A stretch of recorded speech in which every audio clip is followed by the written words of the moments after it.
Dans un village paisible du Burkina Faso, vivait une jeune femme nommée Sonia. Belle, courageuse et pleine de rêves, elle croyait profondément en l'amour. Un jour, elle rencontra Moussa. Il était Tu m'as attentionné, tellement manqué. travailleur et déterminé à Je suis construire si une vie heureuse avec de te elle. voir. Très vite, leur amour devint intense. Rien ne pouvait les séparer. Du moins, c'est ce qu'ils pensaient. Avant leur mariage, une vieille sage du village leur posa une simple question. « Avez-vous fait votre test de groupe sanguin ?» Ils rirent. « L'amour suffit, maman. Dieu est avec nous. » Mais la sage insista. Alors ils firent le test. Le résultat tomba. Sonia a... Vous êtes tous les deux AS, donc vous ne pouvez pas être ensemble. Si vous faites des enfants ensemble, vous avez un risque réel de donner naissance à un enfant SS, un enfant qui souffrira toute sa vie. Aïssata eut peur.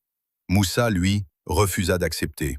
« Nous ne sommes pas les premiers, Dieu nous protégera. » Aveuglés par l'amour et l'espoir, ils décidèrent d'ignorer l'avertissement. Ils se marièrent, la naissance de l'espoir et du combat. Quelques mois plus tard, Sonia tomba enceinte. Tout le village priait pour eux. Le jour de l'accouchement arriva. Après de longues heures de douleur, un petit garçon naquit. Mais très vite, les choses devinrent étranges.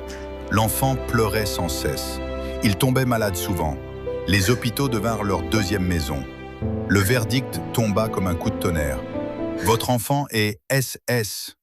Le monde de Sonia s'écroula. Quand l'amour disparaît, la souffrance reste. Au début, Moussa resta. Mais les factures s'accumulaient. Les nuits sans sommeil se multipliaient. Les cris de douleur de leur fils devenaient insupportables. Petit à petit, Moussa changea. Un jour, il dit simplement « Je ne peux plus. Ce n'est pas la vie que j'ai voulu. » Et il partit. S'il te plaît, ne nous quitte Sonia pas. resta seule. Reste avec nous. Une mère, un combat, une douleur silencieuse. Pendant des années, Sonia porta son fils à bout de bras. Elle passait ses journées à l'hôpital, ses nuits à prier. Chaque crise était une bataille. Chaque sourire de son fils était une victoire.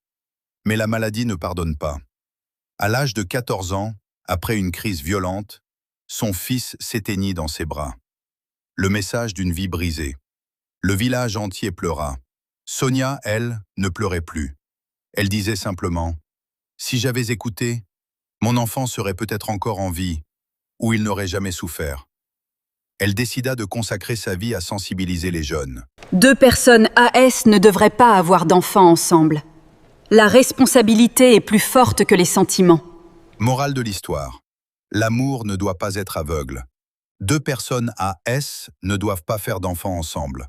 Ce n'est pas un manque d'amour, c'est un acte de responsabilité. Donner la vie, c'est aussi protéger cette vie. Aimer, ce n'est pas seulement vouloir un enfant, c'est refuser de lui imposer une vie de souffrance. Message fort à retenir. La drépanocytose n'est pas une fatalité, elle peut être évitée. Faites vos tests avant le mariage. Si vous êtes AS tous les deux, choisissez autrement.